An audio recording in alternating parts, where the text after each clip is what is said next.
സ്വാഗതം ടോപ് 10ലേക്ക്. കരൂർ ആൾക്കൂട്ട ദുരന്തത്തിൽ വേദനയോടെ വിജയ് ഇന്ന് പ്രതികരിച്ചു. സ്റ്റാലിനെ വെല്ലുവിളിച്ചും ചോദ്യങ്ങൾ ഉന്നയിച്ചും ഗൂഢാലോചന സംശയിച്ചുമൊക്കെയുള്ള പ്രതികരണം. കരൂർ ദുരന്തത്തിന് പിന്നിൽ എന്താ? വിജയ്ക്ക് പിഴച്ചതോ അതോ ഗൂഢാലോചനയോ? ചോദ്യമുയർത്തി രാഷ്ട്രീയ പാർട്ടികളും കളം നിറയുന്നു. ദുരന്തം രാഷ്ട്രീയത്തിന് വഴിമാറിയ കരൂർ വലിയൊരു ചോദ്യമായി തന്നെ അവശേഷിക്കുകയാണ്. ഇന്നത്തെ വാർത്തകൾ സമഗ്രമായി നോക്കാം. ആദ്യം 10 പ്രധാന വാർത്തകളിലേക്ക്.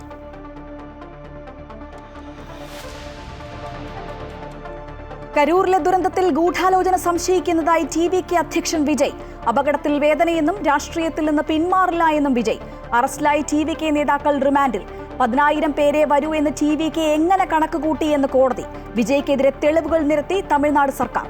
കരൂർ സന്ദർശിച്ച KC വേണുഗോപാലും ഹേമമാലിനിയുടെ നേതൃത്വത്തിലുള്ള NDA സംഘവും.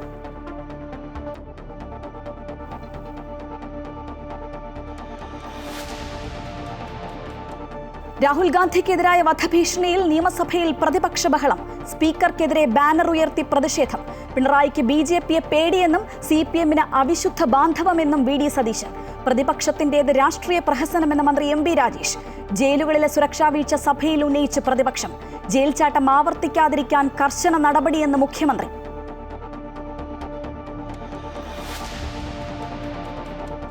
ലഡാക്കിലെ പ്രതിസന്ധി പരിഹരിക്കാൻ പ്രതിഷേധക്കാരെ വീണ്ടും ചർച്ചയ്ക്ക് ക്ഷണിച്ച് കേന്ദ്ര സർക്കാർ. ലേ അപെക്സ് ബോഡിയുടെ നിലപാട് നിർണായകം. അതിർത്തി മേഖലകളിൽ പ്രശ്നമുണ്ടാക്കാൻ ISI ശ്രമമെന്ന് പഞ്ചാബ് DGP. ഇന്റലിജൻസ് മുന്നറിയിപ്പിനെ തുടർന്ന് സുരക്ഷ വർദ്ധിപ്പിച്ചു.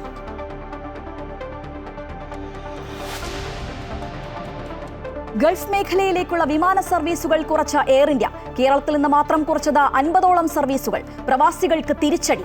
എയർ ഇന്ത്യക്കെതിരെ പ്രതിഷേധം. മലയാളികളെ രണ്ടാം തരക്കാരായി കാണരുതെന്ന് ശശി തരൂർ.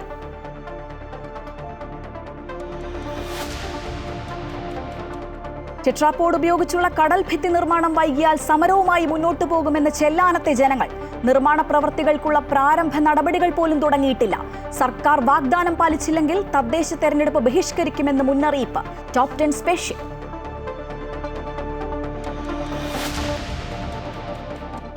SIR നടപടികൾ പൂർത്തിയാക്കി ബീഹാറിലെ അന്തിമ വോട്ടർ പട്ടിക പുറത്തിറക്കി. ആകെ 7,42,00,000 വോട്ടർമാർ. തെരഞ്ഞെടുപ്പ് പ്രഖ്യാപിക്കുന്നതുവരെ പേരുകൾ ചേർക്കാനും തിരുത്താനും അവസരം.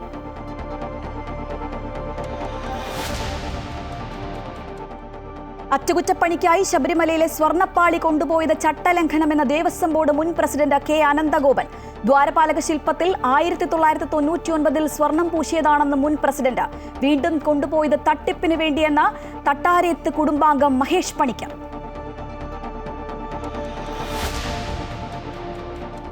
വനിതാ ഏകദിന ലോകകപ്പിലെ ആദ്യ മത്സരത്തിൽ ഇന്ത്യക്കെതിരെ ശ്രീലങ്കയ്ക്ക് 270 റൺസ് വിജയലക്ഷ്യം. മഴയിൽ വൈകിയ മത്സരം 47 ഓവറാക്കി ചുരുക്കി.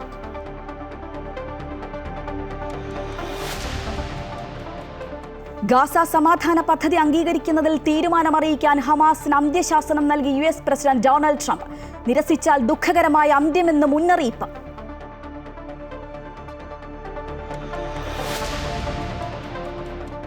Story of the day.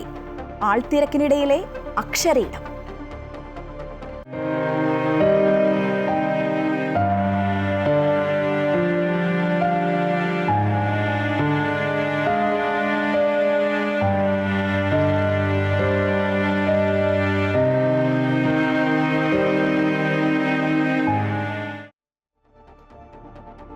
Karur ദുരന്തത്തിന് ശേഷം വീഡിയോ സന്ദേശത്തിലൂടെ ആദ്യ പ്രതികരണവുമായി TVK അധ്യക്ഷൻ വിജയ്. ഇത്രയേറെ വേദന ഒരിക്കലും അനുഭവിച്ചിട്ടില്ല എന്നും സത്യം പുറത്തുവരുമെന്നും 4 മിനിറ്റ് നീണ്ടുനിന്ന വീഡിയോ സന്ദേശത്തിലൂടെ വിജയ് വ്യക്തമാക്കി.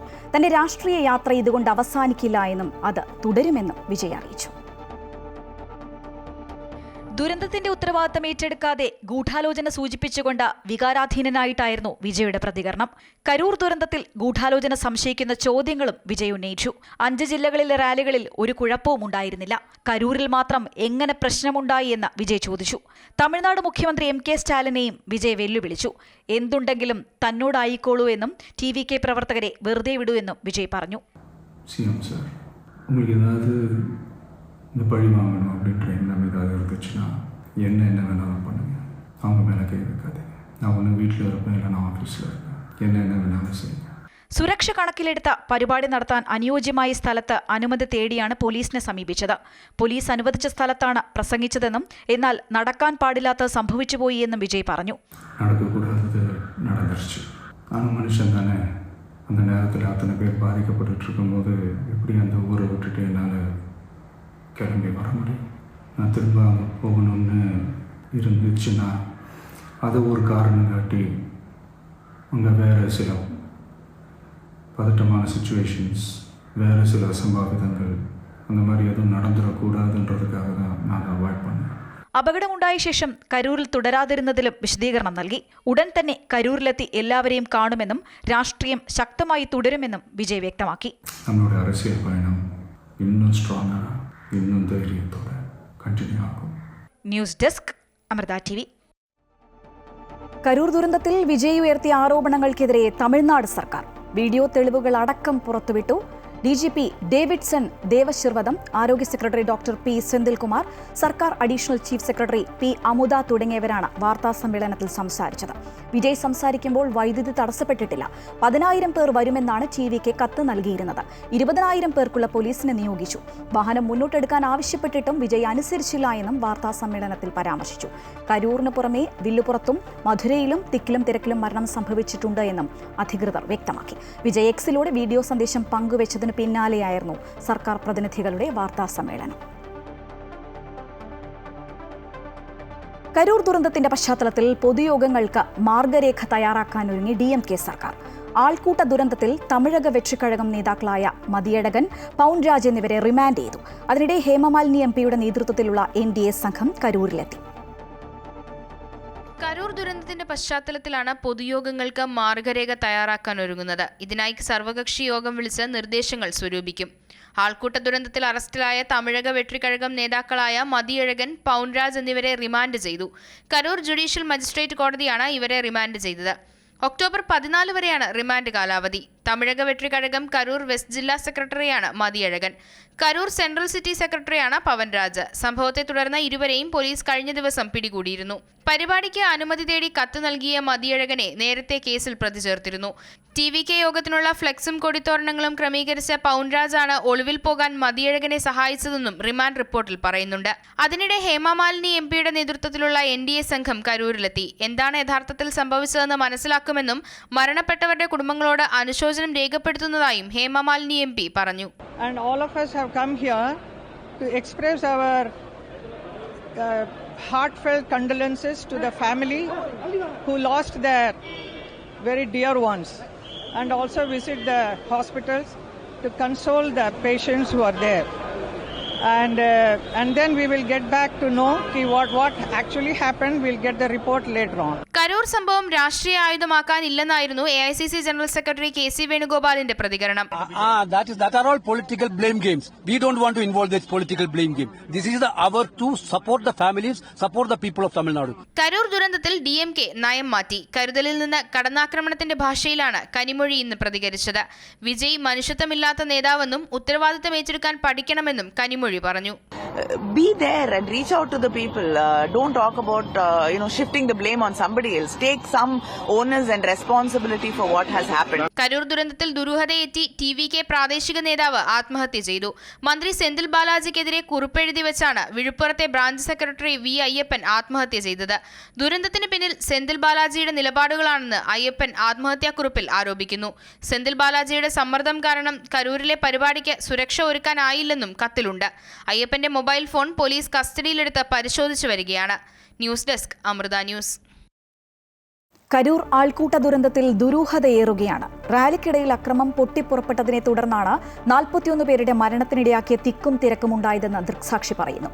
കരൂർ സന്ദർശിച്ച NDA പ്രതിനിധി സംഘത്തോടാണ് ദൃക്സാക്ഷിയുടെ വെളിപ്പെടുത്തൽ.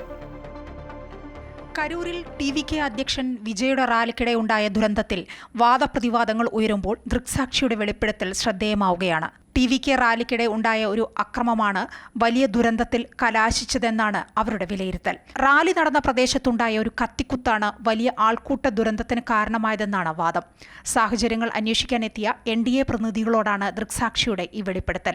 ആളുകളെ കുത്തിക്കൊലപ്പെടുത്തിയെന്നും അത് ജനക്കൂട്ടത്തിൽ പരിഭ്രാന്തിയും അക്രമവും പരിക്കുകളും ആശയക്കുഴപ്പവും സൃഷ്ടിച്ചുവെന്നുമാണ് അവകാശവാദം. TVK റാലിയിലെ കുഴപ്പങ്ങൾ കണ്ടതായി അവകാശപ്പെട്ട സ്ത്രീ തിക്കിലും തിരക്കിലും പെട്ടവരുടെ മരണകാരണം കത്തിക്കുത്തിനെ തുടർന്നാണെന്ന് സന്ദർശക സമിതിയെ അറിയിച്ചു. സംഭവസ്ഥലത്തെ ഭയാനക സാഹചര്യവും പരിഭ്രാന്തിയുമാണ് വലിയ ആൾക്കൂട്ട ദുരന്തത്തിന് കാരണമായതെന്നാണ് ഇവരുടെ കണ്ടെത്തൽ.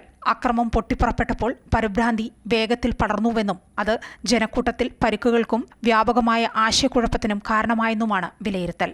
News desk Amrita news.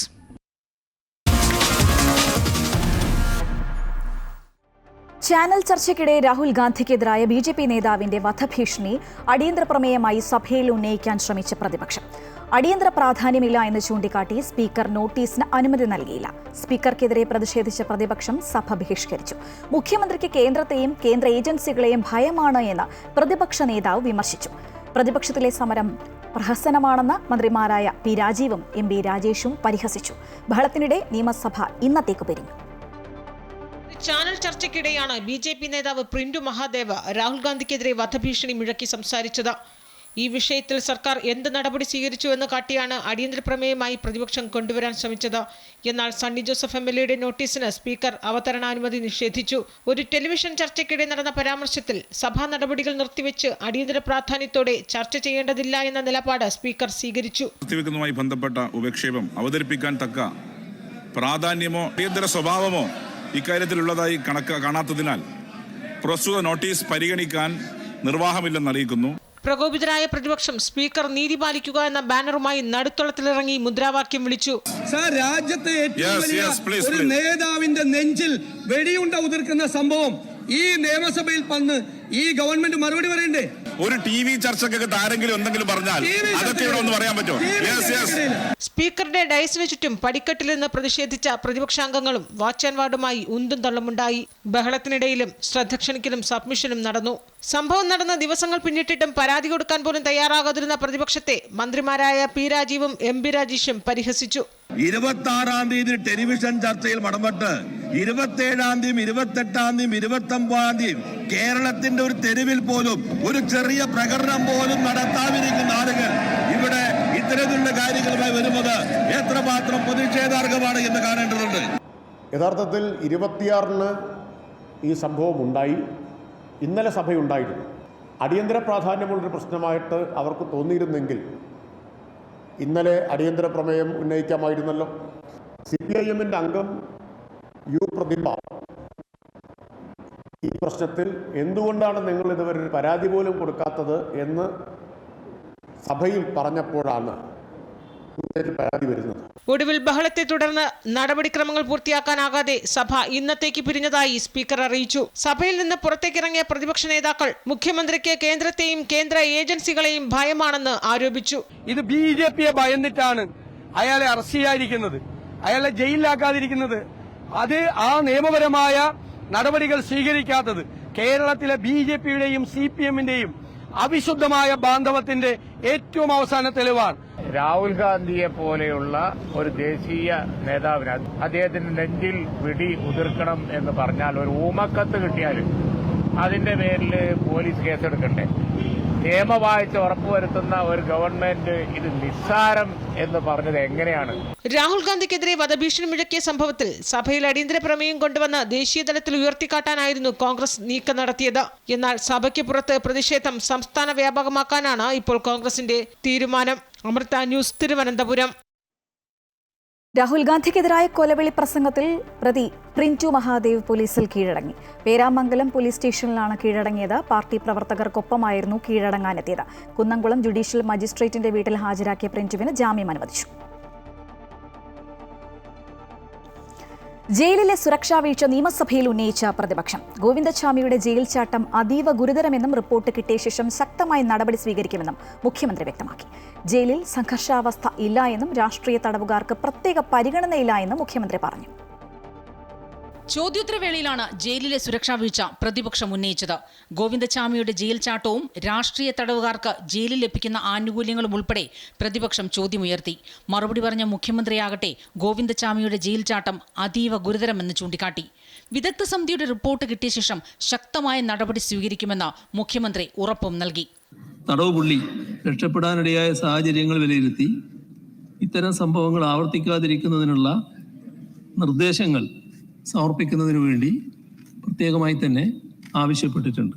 അപ്പോൾ അന്വേഷണത്തിന്റെ ഭാഗമായുള്ള റിപ്പോർട്ടുകൾ വരട്ടെ, ശക്തമായി നടപടികൾ നമുക്ക് സ്വീകരിക്കാം. അതേസമയം രാഷ്ട്രീയ തടവുകാർക്ക് പ്രത്യേക ആനുകൂല്യങ്ങൾ എന്നത് വസ്തുതാവിരുദ്ധമായ പ്രചാരണമാണെന്നും ജയിലിൽ സംഘർഷാവസ്ഥയില്ലെന്നും മുഖ്യമന്ത്രി വ്യക്തമാക്കി. ജയിലിൽ ചട്ടങ്ങൾ ലംഘിച്ചെന്ന് കണ്ടെത്തിയാൽ കർശനമായ നടപടി ഉണ്ടാകുമെന്നും മുഖ്യമന്ത്രി പറഞ്ഞു. നേരത്തെ കോടതികളിൽ കേസ് വരുമ്പോൾ നേരെ ഈ പ്രതികളായിട്ടുള്ള ആളുകൾ ജയിലിനകത്താണെങ്കിൽ അവരെ കോടതിയിൽ ഹാജരാക്കണമായിരുന്നു. ഇപ്പോൾ വീഡിയോ കോൺഫറൻസ് വഴി ജയിലിനകത്ത് നിന്ന് തന്നെ അവർക്ക് ഹാജരാകാൻ പറ്റും. ഇത് ശക്തിപ്പെടുത്താൻ തന്നെ തീരുമാനിച്ചിരിക്കുകയാണ്. അട്ടക്കുളങ്ങര വനിതാ ജയിൽ പൂജപ്പുര സെൻട്രൽ ജയിലിലെ പ്രത്യേക ബ്ലോക്കിലേക്ക് മാറ്റുമെന്നും പത്തനംതിട്ടയിൽ സെൻട്രൽ ജയിൽ സ്ഥാപിക്കുമെന്നും മുഖ്യമന്ത്രി അറിയിച്ചു. കൊടും കുറ്റവാളികൾക്ക് എല്ലാ ഘട്ടത്തിലും പ്രത്യേക നിരീക്ഷണം വേണമെന്നും അവരെ സാധാരണ തടവുകാരെ പോലെ കാണാനാകില്ലെന്നും മുഖ്യമന്ത്രി കൂട്ടിച്ചേർത്തു. അമൃത ന്യൂസ്, തിരുവനന്തപുരം. ലഡാക്കിലെ പ്രതിസന്ധി പരിഹരിക്കാൻ പ്രതിഷേധക്കാരെ വീണ്ടും ചർച്ചയ്ക്ക് ക്ഷണിച്ച കേന്ദ്ര സർക്കാർ ഏത് സമയത്തും ചർച്ചയ്ക്ക് തയ്യാറാണെന്ന് കേന്ദ്രം പറഞ്ഞു. അതേസമയം നിയന്ത്രണങ്ങളും നിരോധനങ്ങളും നീക്കാതെ ചർച്ചയിലേക്ക് പോകുന്നതിനെതിരെ വിമർശനം ശക്തമാണ്. സംഘടനകൾ ചർച്ചയുടെ പാതയിലേക്ക് തിരികെ എത്തണമെന്ന് ലഡാക്ക് ഗവർണർ അഭ്യർത്ഥിച്ചു. അതിനിടെ സ്ഥിതിഗതികൾ വിലയിരുത്താൻ വടക്കൻ കമാൻഡറുടെ നേതൃത്വത്തിൽ കരസേനയുടെ അവലോകന യോഗം നടന്നു. ലഡാക്കിൽ സംഘർഷത്തിന് അയവ് വന്നെങ്കിലും നിയന്ത്രണങ്ങളും നിരോധനങ്ങളും തുടരുകയാണ്. നിയന്ത്രണങ്ങളിൽ ഇളവ് വരുത്തിയാൽ വീണ്ടും പ്രശ്നങ്ങൾ ഉണ്ടാകുമെന്നാണ് വിലയിരുത്തൽ. മാത്രമല്ല, വാങ്ചുക് ജയിലിലായതിനാൽ കടുത്ത പ്രതികരണങ്ങളിലേക്ക് അനുയായികൾ കടന്നേക്കും. അതുകൊണ്ട് തന്നെ ചർച്ചകൾ പൂർണ്ണമായ നിലയിലേക്ക് എത്തിയ ശേഷം നിയന്ത്രണങ്ങൾ പിൻവലിക്കാമെന്നുള്ളതാണ് കേന്ദ്ര സർക്കാർ നിലപാട്. അതേസമയം കേന്ദ്ര സർക്കാരിന്റെ നീക്കങ്ങളിൽ ലേ അപെക്സ് ബോഡിയുടെ നിലപാട് നിർണായകമാണ്. പൂർവ്വസ്ഥിതിയിലേക്ക് ലഡാക്കിനെ എത്തിക്കാതെ ചർച്ച വേണ്ടെന്ന നിലപാടിലാണ് അപെക്സ് ബോഡി ഉള്ളത്. ഇതേ തുടർന്ന് കേന്ദ്ര സർക്കാരുമായുള്ള ചർച്ചകളിൽ നിന്ന് അപെക്സ് ബോഡി പിന്മാറിയിരുന്നു. എന്നാൽ ചർച്ചയുടെ വഴികൾ അടച്ചിട്ടില്ലെന്നും ഏത് സമയത്തും ചർച്ചയ്ക്ക് തയ്യാറാണെന്നുമാണ് കേന്ദ്ര സർക്കാർ പറയുന്നത്. സമാധാനം പുനഃസ്ഥാപിക്കുന്നത് ഉൾപ്പെടെയുള്ള നിർണായക തീരുമാനങ്ങൾ എടുക്കാനുള്ള ചർച്ച ഈ മാസം 6-നാണ്. എന്നാൽ അപെക്സ് ബോഡി വിട്ടുനിന്നാൽ സർക്കാരിന്റെ നീക്കങ്ങൾക്ക് അത് തിരിച്ചടിയാകും. അതേസമയം കാർഗിൽ ഡെമോക്രാറ്റിക് അലയൻസ് ചർച്ചയുമായി ബന്ധപ്പെട്ട കൂടുതൽ നിലപാടുകൾ വ്യക്തമാക്കിയിട്ടില്ല. അതിനിടെ സംഘടനകൾ ചർച്ചയുടെ പാതയിലേക്ക് തിരികെ എത്തണമെന്ന് ലഡാക്ക് ഗവർണർ അഭ്യർത്ഥിച്ചു. ലഡാക്കിന്റെ വികസനത്തിനും ക്ഷേമത്തിനും താൻ ഉൾപ്പെടെ പ്രവർത്തിക്കുകയാണ്. സംഘർഷത്തിനിടെ പോലീസ് വെടിവെച്ചില്ലായിരുന്നെങ്കിൽ ലഡാക്ക് മുഴുവൻ ആക്രമിക്കപ്പെട്ടേനെയെന്നും ലഫ്റ്റനന്റ് ഗവർണർ കവീന്ദ്ര ഗുപ്ത പറഞ്ഞു. സൈനികരുടെ കയ്യിൽ നിന്ന് ആയുധങ്ങൾ അടക്കം തട്ടിയെടുക്കാൻ ശ്രമം നടന്നുവെന്നും അദ്ദേഹം കുറ്റപ്പെടുത്തി. അമൃത ന്യൂസ്, ന്യൂഡൽഹി. ഉത്സവകാലങ്ങളിൽ ആക്രമണങ്ങൾ ഉണ്ടാകാനുള്ള സാധ്യത കണക്കിലെടുത്ത് അതിർത്തി മേഖലകളിൽ സുരക്ഷ ശക്തമാക്കി. അതിർത്തി മേഖലകളിൽ പാകിസ്ഥാൻ പ്രശ്നങ്ങൾ സൃഷ്ടിക്കാൻ സാധ്യതയുണ്ട് എന്ന രഹസ്യാന്വേഷണ വിഭാഗത്തിന്റെ നിർദ്ദേശത്തിന്റെ അടിസ്ഥാനത്തിലാണ് സുരക്ഷ വർദ്ധിപ്പിച്ചത്. പഞ്ചാബ് അതിർത്തിയിൽ ഉൾപ്പെടെ സുരക്ഷാ സേനയുടെയും മറ്റും അംഗസംഖ്യ വർദ്ധിപ്പിച്ചിട്ടുണ്ട്. പഞ്ചാബ് ഉൾപ്പെടെയുള്ള സംസ്ഥാനങ്ങളിൽ പാകിസ്ഥാൻ പ്രശ്നങ്ങൾ ഉണ്ടാക്കാൻ സാധ്യതയെന്നാണ് രഹസ്യാന്വേഷണ വിഭാഗത്തിന്റെ റിപ്പോർട്ട്. ഓപ്പറേഷൻ സിന്ധൂറിന് പിന്നാലെ പാകിസ്ഥാന്റെ ഭാഗത്തു നിന്ന് ഇത്തരം നീക്കങ്ങൾ തുടങ്ങിയതായി വിവരങ്ങൾ ലഭിച്ചിട്ടുണ്ട്. ISI സഹായത്തോടുകൂടിയാണ് പാകിസ്ഥാന്റെ നീക്കം. ഉത്സവകാലങ്ങളിൽ ആക്രമണങ്ങൾ ഉണ്ടാകാനുള്ള സാധ്യതയുണ്ടെന്ന രഹസ്യ വിഭാഗത്തിന്റെ നിർദ്ദേശത്തിന്റെ അടിസ്ഥാനത്തിൽ അതിർത്തി മേഖലകളിൽ സുരക്ഷ ശക്തമാക്കി. അതിർത്തിയിൽ പാകിസ്ഥാൻ പ്രശ്നങ്ങൾ സൃഷ്ടിക്കാൻ ശ്രമിക്കുന്നുണ്ടെന്ന് പഞ്ചാബ് DGP സ്ഥിരീകരിച്ചു. നിർദ്ദേശത്തിന്റെ അടിസ്ഥാനത്തിൽ അതിർത്തികളിൽ സുരക്ഷ വർദ്ധിപ്പിച്ചതായും പഞ്ചാബ് DGP ഗൗരവ് യാദവ് അറിയിച്ചു. അതിർത്തി ജില്ലകളിൽ BSFന്റെ 7 കമ്പനിയെയും മറ്റ് ജില്ലകളിൽ സംസ്ഥാന സായുധ സേനയുടെ 50 കമ്പനിയെയും വിന്യസിച്ചിട്ടുണ്ട്. ആസൂത്രിതമായ കുറ്റകൃത്യങ്ങൾ തടയുന്നതിന് ടോൾ ഫ്രീ നമ്പർ പഞ്ചാബിൽ ആരംഭിച്ചിട്ടുണ്ട്. ഉത്സവകാലങ്ങളിലെ സംഘർഷങ്ങൾ തടയാൻ ബീഹാർ ഉൾപ്പെടെയുള്ള സംസ്ഥാനങ്ങളും സുരക്ഷ വർദ്ധിപ്പിച്ചിട്ടുണ്ട്. ആഘോഷങ്ങൾക്കിടയിലൂടെ അസ്ഥിരതയുണ്ടാക്കാൻ രാജ്യവിരുദ്ധ ശക്തികൾ ശ്രമിക്കുമെന്നാണ് റിപ്പോർട്ട്. ഈ സാഹചര്യത്തിലാണ് സംസ്ഥാനങ്ങൾ സുരക്ഷ വർദ്ധിപ്പിച്ചിട്ടുള്ളത്. അമൃത ന്യൂസ്, ന്യൂഡൽഹി.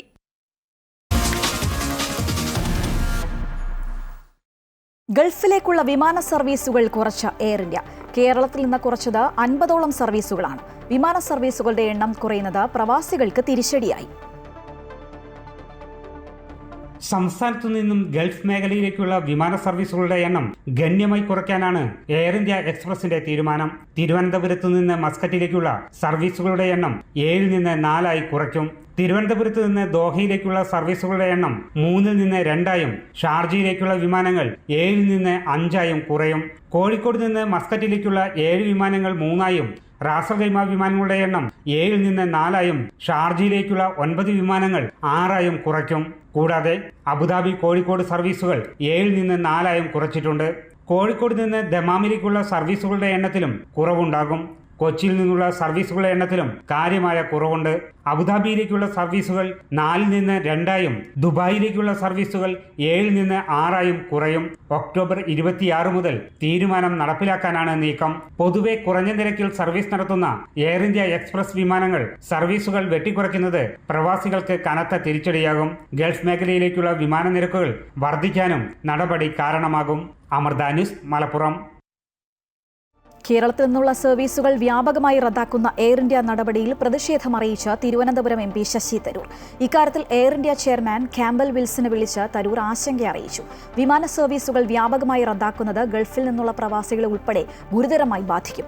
വിദ്യാർത്ഥികൾക്കും വിനോദസഞ്ചാരികൾക്കുമെല്ലാം അത് തിരിച്ചടിയുണ്ടാക്കുമെന്നും ശശി തരൂർ ചൂണ്ടിക്കാട്ടി. ടെട്രാപോഡ് ഉപയോഗിച്ചുള്ള കടൽഭിത്തി നിർമ്മാണം വൈകിയാൽ സമരവുമായി മുന്നോട്ടു പോകുമെന്ന് കൊച്ചി ചെല്ലാനത്തെ ജനങ്ങൾ. നിർമ്മാണ പ്രവർത്തികൾക്കുള്ള പ്രാരംഭ നടപടികൾ പോലും തുടങ്ങിയിട്ടില്ല. സർക്കാർ വാഗ്ദാനം പാലിച്ചില്ല എങ്കിൽ തദ്ദേശ തെരഞ്ഞെടുപ്പ് ബഹിഷ്കരിക്കാനാണ് സമരസമിതിയുടെ തീരുമാനം.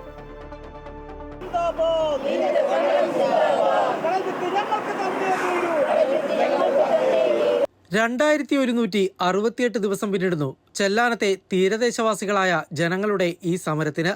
തീരത്തെ വിഴുങ്ങുന്ന തിരമാലകളിൽ നിന്നും സംരക്ഷണം ആവശ്യപ്പെട്ടാണ് സമരം. കടൽക്ഷോഭം രൂക്ഷമായ ചെല്ലാനത്ത് ടെട്രാപോഡ് ഉപയോഗിച്ച് പകുതി സ്ഥലങ്ങളിൽ കടൽഭിത്തി നിർമ്മിച്ചു കഴിഞ്ഞു. ബാക്കിയുള്ള പ്രദേശങ്ങളിൽ കൂടി കടൽഭിത്തി നിർമ്മിക്കണമെന്നാണ് ജനങ്ങളുടെ ആവശ്യം. രണ്ടാം ഘട്ട കടൽഭിത്തി നിർമ്മാണം നവംബർ 1 മുതൽ ആരംഭിക്കുമെന്നായിരുന്നു മുഖ്യമന്ത്രിയുടെ ഉറപ്പ്. 2023 ജൂൺ 9 മന്ത്രി റോഷി അഗസ്റ്റിൻ പുത്തൻതോട്ടിങ്കെ വന്ന് പ്രഖ്യാപിച്ചു ഒരു 320 കോടി രൂപയുടെ പണി ഉടൻ ആരംഭിക്കുകയാണ്, നവംബർ 1 ആരംഭിക്കും, എല്ലാം പണി റെഡിയായിരിക്കുകയാണെന്ന് പറഞ്ഞു. ഈ 2023 ഒക്ടോബർ 3 എറണാകുളം ജില്ലയുടെ ചാർജുള്ള മന്ത്രി ശ്രീ രാജീവ് ചെല്ലാനത്ത് വന്ന് പറഞ്ഞ് 247 കോടി രൂപ പാസ്സായി നവംബർ 1 പണി തുടങ്ങിയാണ്. ഇപ്പോൾ മുഖ്യമന്ത്രി ഈ കഴിഞ്ഞ ജൂലൈ 2 ഒരു പ്രഖ്യാപനം 3 ഒരു പ്രഖ്യാപനം നടത്തിയിട്ടുണ്ട്. ചെല്ലാനത്തേക്ക് ബാക്കിയുള്ള സ്ഥലത്തേക്ക് ഒരു 4.5 കിലോമീറ്റർ സ്ഥലത്തേക്ക് വേണ്ടി 306 കോടി രൂപ പാസ്സാക്കിയെന്ന്. ശരിക്കും ഞങ്ങൾ ചൂടുവെള്ളത്തിൽ വീണ പൂച്ചകളാണ്. ഇവിടത്തെ സംബന്ധിച്ചിടത്തോളം ഞങ്ങൾക്ക് പ്രഖ്യാപനങ്ങളല്ല, പണിയാണ് വേണ്ടത്. ഇനി 1 മാസം മാത്രമാണ് ബാക്കിയുള്ളത്. നിർമ്മാണ കരാർ ഏറ്റെടുത്ത ഊരാളുങ്കൽ ലേബർ കോർപ്പറേഷൻ വയനാട് പുനരധിവാസ പ്രവർത്തനങ്ങളുടെ തിരക്കിലും. കടൽഭിത്തി നിർമ്മാണം ഇനിയും വൈകിയാൽ വരുന്ന വർഷകാലത്തും ചെല്ലാനത്തെ ജനങ്ങൾ കടൽക്ഷോഭത്തിൽ വലയേണ്ടി വരും. നവംബർ 1 കടൽഭിത്തി നിർമ്മാണം ആരംഭിച്ചില്ലെങ്കിൽ ശക്തമായ പ്രതിഷേധ പരിപാടികളിലേക്ക് കടക്കാനാണ് ജനകീയ സമരസമിതിയുടെ തീരുമാനം. ഞങ്ങളെ സംബന്ധിച്ചിടത്തോളം ഒരു ജീവൻ മരണ പോരാട്ടമാണ്.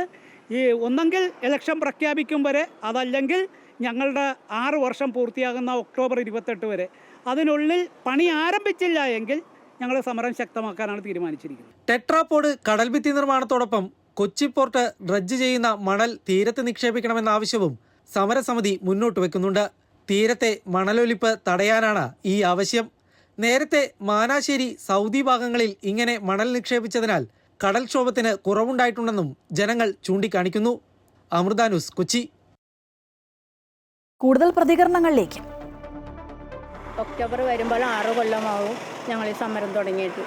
ഇപ്പോൾ ഞങ്ങൾക്ക് ഈ പുലിമുട്ടും ഇതെല്ലാം ശരിയാക്കി തരാമെന്ന് പറഞ്ഞിട്ട് പോലും മന്ത്രി രാജീവ് പറഞ്ഞ് ഇവർ പോയി 3 പേര് പോയി കണ്ട് ഇത്രയും വേഗം ചെയ്തു തരാമെന്ന് പറഞ്ഞ്, പിന്നെ മുഖ്യമന്ത്രിയും പറഞ്ഞിട്ടുണ്ട് അത് ഞങ്ങൾക്ക് ചെയ്തു തരുമെന്ന്.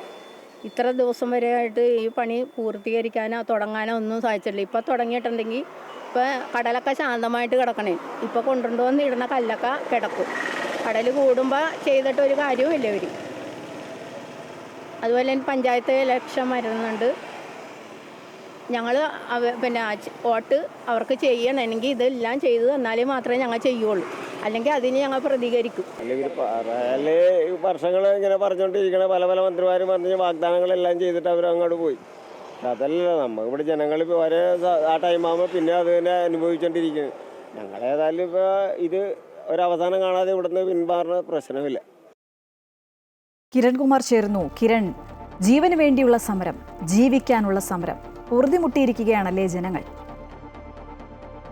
ഒക്ടോബർ മാസം 28-ാം തീയതി വരുമ്പോൾ ചെല്ലാനത്തെ ജനകീയ സമരസമിതി നടത്തിവരുന്ന സമരം 6ാം വർഷത്തിലേക്ക് കടക്കുകയാണ്. ഈ സമരം 2019 ആരംഭിച്ചത്. ചെല്ലാനത്തെ കടൽക്ഷോഭം രൂക്ഷമായ സാഹചര്യത്തിൽ ഇതിന് ശാശ്വതമായ പരിഹാരം വേണമെന്ന് ആവശ്യപ്പെട്ടുകൊണ്ടായിരുന്നു ഈ സമരം തുടങ്ങിയത്. ഈ സാഹചര്യത്തിൽ സർക്കാർ ഇടപെടുകയും വിഷയത്തിൽ പരിഹാരം കാണുന്നതിന് വേണ്ടി ടെട്രാപോഡ് ഉപയോഗിച്ചുള്ള കടൽഭിത്തി നിർമ്മാണം പ്രഖ്യാപിക്കുകയും ചെയ്തിരുന്നു. ഈ കടൽഭിത്തിയുടെ നിർമ്മാണം ആദ്യഘട്ടമെന്ന രീതിയിൽ ചെല്ലാനത്തെ 7.36 കിലോമീറ്ററിലായിരുന്നു നിർമ്മാണ പ്രവർത്തികൾ നടത്തിയത്. ഈ നിർമ്മാണ പ്രവർത്തികൾ 2023 തന്നെ പൂർത്തിയാക്കുകയും ചെയ്തിരുന്നു. അതിനുശേഷം 2023 ജൂൺ മാസത്തിൽ മന്ത്രി റോഷി അഗസ്റ്റിൻ ചെല്ലാനം സന്ദർശിക്കുകയും ഇതിൻ്റെ 2ാം ഘട്ടമെന്ന രീതിയിൽ ചെല്ലാനത്തെ ബാക്കി പ്രദേശങ്ങളിൽ കൂടി നിർമ്മാണ പ്രവർത്തികൾ നടത്തും എന്നാണ് അദ്ദേഹം അറിയിച്ചിരുന്നത്. അതേ വർഷം തന്നെ നവംബറിൽ 2ാം ഘട്ടം തുടങ്ങും എന്നും മന്ത്രി വാഗ്ദാനം നൽകുകയുണ്ടായിരുന്നു. പിന്നീട് പി രാജീവും സ്ഥലത്തെത്തുകയും ഇതേ വാഗ്ദാനം ആവർത്തിക്കുകയും ചെയ്തിരുന്നു. എന്നാൽ 2 വർഷം പിന്നിടുന്നു. ഇതുവരെ ഈ 2ാം ഘട്ടത്തിൻ്റെ നിർമ്മാണ പ്രവർത്തികൾ തുടങ്ങിയിട്ടില്ല എന്നുള്ളൊരു പരാതി തന്നെയാണ് പ്രധാനമായിട്ടും ഉയരുന്നത്. ഈ 2ാം ഘട്ടം തുടങ്ങാത്ത ഒരു സാഹചര്യത്തിൽ ചെല്ലാനത്തെ ബാക്കി പ്രദേശങ്ങളിലും ശക്തമായ കടൽക്ഷോഭമാണ് ഉണ്ടായത്. അത് ഈ വർഷകാലത്തും ഇത്തരത്തിൽ തന്നെ കടൽക്ഷോഭം ഉണ്ടായിരുന്നു. തുടർന്നാണ് ജനങ്ങൾ വലിയ സമരപരിപാടികളുമായി രംഗത്തിറങ്ങിയത്. അന്ന് റോഡ് ഉപരോധിക്കുന്നത് അടക്കമുള്ള സമരപരിപാടികളിലേക്ക് പോയി 2 ദിവസത്തോളം റോഡ് ഉപരോധിച്ചു വെക്കുന്ന ഒരു സാഹചര്യവും ഉണ്ടായിരുന്നു. ശരി കിരൺ, കടൽഭിത്തി നിർമ്മാണം എത്രയും പെട്ടെന്ന് പൂർത്തിയാക്കണം. വൈകിയാൽ സമരം ശക്തമാക്കാൻ തന്നെയാണ് ജനങ്ങളുടെ തീരുമാനം.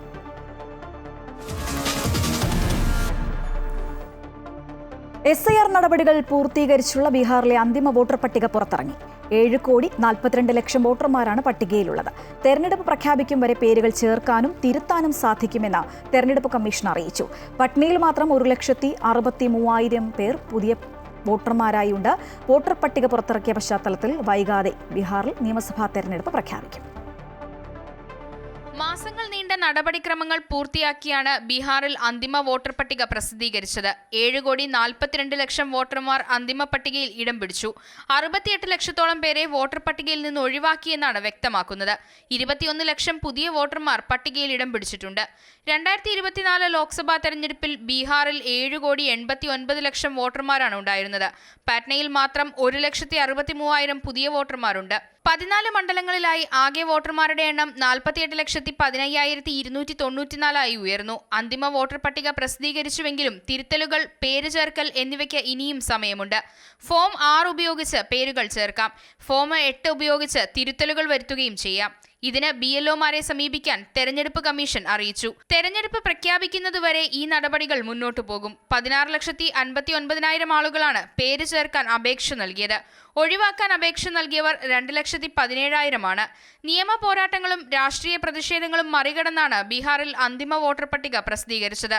വളരെ വേഗത്തിൽ കമ്മീഷൻ ഇനി തെരഞ്ഞെടുപ്പ് നടപടികളിലേക്ക് കടക്കും. നവംബർ 22 സംസ്ഥാന സർക്കാർ കാലാവധി പൂർത്തിയാക്കുന്നത്.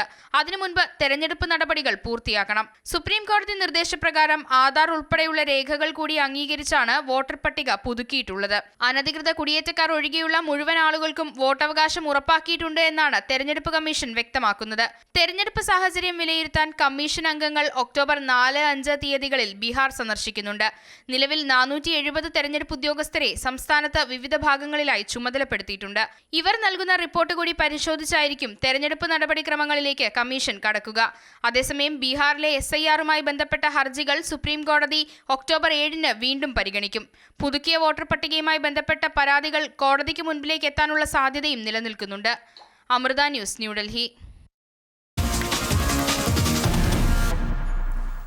ശബരിമലയിലെ സ്വർണ്ണപ്പാളി വിവാദത്തിൽ പ്രതികരണവുമായി തിരുവിതാംകൂർ ദേവസ്വം ബോർഡ് മുൻ പ്രസിഡന്റ് K. അനന്തഗോപൻ.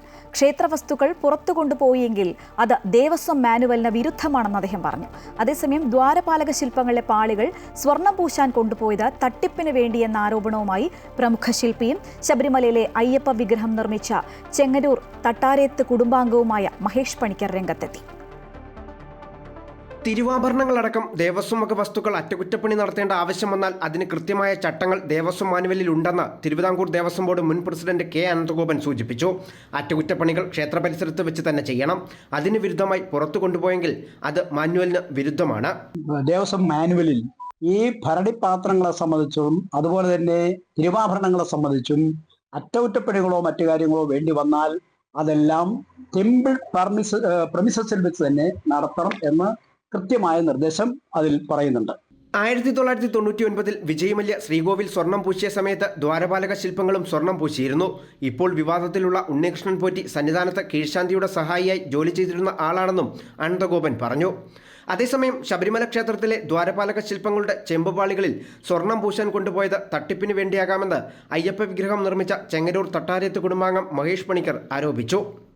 കാലങ്ങളായിട്ട് നടക്കുന്ന ഒരു തട്ടിപ്പാണ് അത്. പൂജാതി കാര്യങ്ങൾക്ക് അവർക്ക് മറ്റ് പല ഭക്തജനങ്ങളെ സംബന്ധിച്ച് ശബരിമല അയ്യപ്പനെ സംബന്ധിച്ച് അദ്ദേഹത്തിന്റെ വിശ്വാസത്തിന്റെ ആ ഒരു ഇത് ഞാനൊരു ശില്പി എന്നുള്ള രീതിയിലും കേരളത്തിനകത്തും ഇന്ത്യക്ക് പുറത്തുമൊക്കെ ഒരുപാട് ക്ഷേത്രങ്ങൾ നിർമ്മിച്ച ഒരാളെന്ന രീതിയിലും നമ്മളെ മലയാളികളെക്കാട്ടിലും വളരെയധികം ഡെഡിക്കേറ്റഡ് ആയിട്ട് ആരാധന അവരെന്തും ചെയ്യും അയ്യപ്പന് വേണ്ടിയിട്ട്.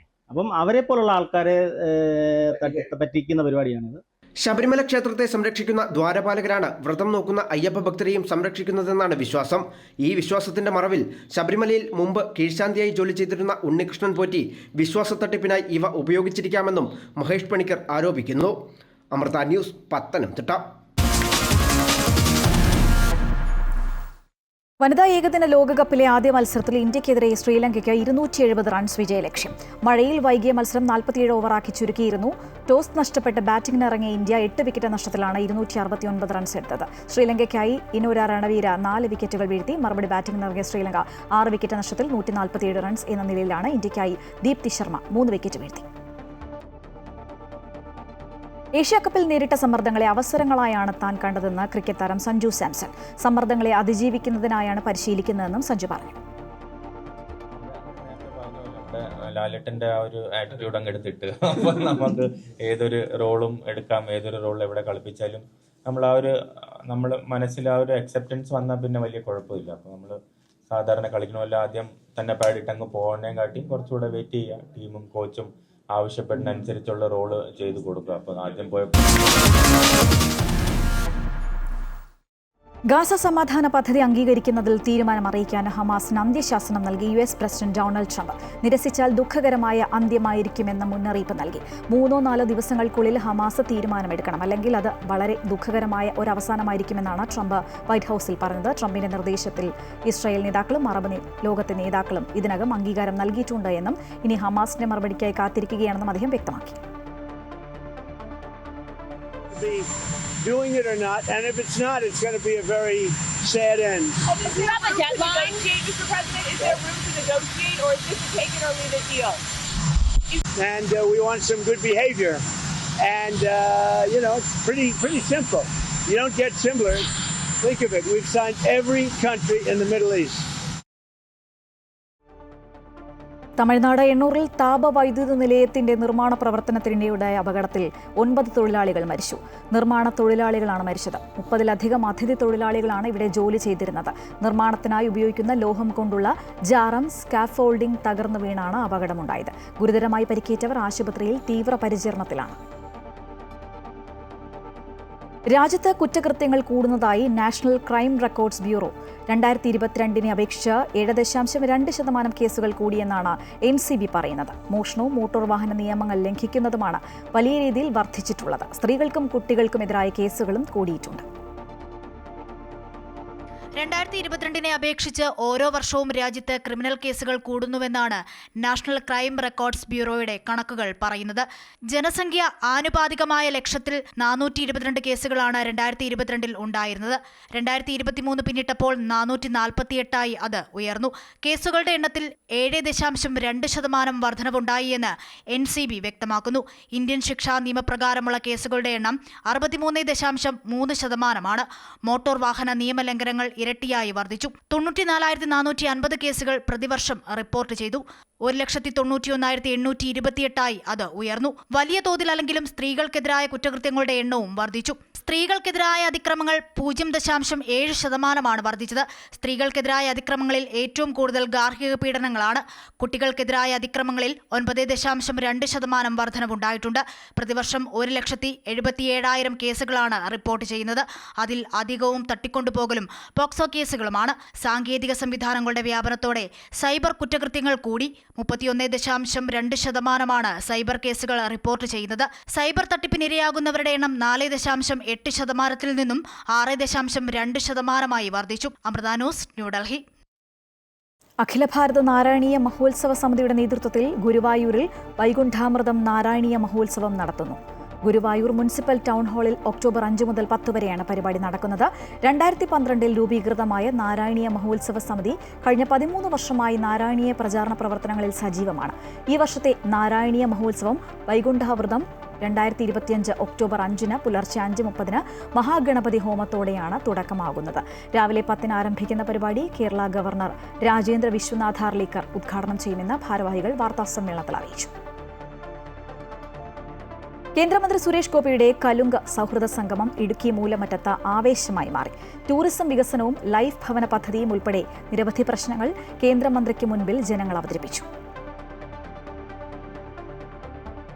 മൂലമറ്റം ഗണപതി ക്ഷേത്രത്തിൽ ദർശനം നടത്തിയ ശേഷമാണ് സംവാദത്തിനായി പ്രത്യേകം തയ്യാറാക്കിയ സ്ഥലത്തേക്ക് സുരേഷ് ഗോപി എത്തിയത്. ഇതോടെ പ്രദേശം ജനങ്ങളാൽ നിറഞ്ഞു. മൂലമറ്റം ഗണപതി ക്ഷേത്രത്തിന് സമീപമുള്ള ആൽമരത്തിന്റെ ചുവട്ടിലാണ് സംവാദ പരിപാടി നടന്നത്. പരിപാടിക്ക് എത്തിച്ചേർന്ന ഊരുമൂപ്പന്മാരെയും ഗോത്രവിഭാഗം നേതാക്കളെയും സമുദായ സംഘടനാ നേതാക്കളെയും സുരേഷ് ഗോപി ആദരിച്ചു. കോവിൽമല രാജാവ് രാമൻ രാജമന്നാനും പങ്കെടുത്തു. വിനോദസഞ്ചാര സാധ്യതകൾ ചൂണ്ടിക്കാണിച്ചാണ് കൂടുതൽ പേരും സംവാദ പരിപാടിയിൽ വിഷയങ്ങൾ അവതരിപ്പിച്ചത്. ജനങ്ങൾ ഉന്നയിച്ച ആവശ്യങ്ങളെല്ലാം കേന്ദ്രമന്ത്രി ശ്രദ്ധയോടെ കേട്ടു. നമ്മൾ വികേന്ദ്രീകരിച്ച് ഓരോ വീട്ടിലും ഒരു 1000 ടൂറിസ്റ്റ് വരുന്നത് 500 വീടുകളിലായിട്ട് 2 പേരെ അല്ലെങ്കിൽ 4 പേരെ വെച്ച് 250 വീടുകളിലായിട്ട് നമുക്കിതിന് ഒന്നിങ്ങനെ വിതരണം ചെയ്ത് കൊണ്ടുപോകുവാൻ സാധിക്കുകയാണെങ്കിൽ അതാണ് സസ്റ്റൈനബിൾ ടൂറിസത്തിന്റെ ഇപ്പോഴത്തെ ഏറ്റവും ഫലവത്തായ ഒരു ഓപ്പറേഷണൽ രീതി അതാണെന്നാണ് ഞാൻ മനസ്സിലാക്കുന്നത്. ഫെഡറൽ സംവിധാനം നിലനിൽക്കുന്നതിനാൽ സംസ്ഥാന സർക്കാർ സ്വീകരിക്കേണ്ട വികസന പദ്ധതികളിൽ കേന്ദ്ര സർക്കാരിന് നേരിട്ട് ഇടപെടാനുള്ള പരിമിതി സുരേഷ് ഗോപി ചൂണ്ടിക്കാണിച്ചു. മന്ത്രിക്ക് നൽകാനുള്ള നിവേദനങ്ങൾ പ്രത്യേക ഹെൽപ്പ് ഡെസ്ക് വഴിയാണ് സ്വീകരിച്ചത്. അമൃത ന്യൂസ്, ഇടുക്കി. തിരിച്ചെത്താം ഇടവേളയ്ക്ക് ശേഷം.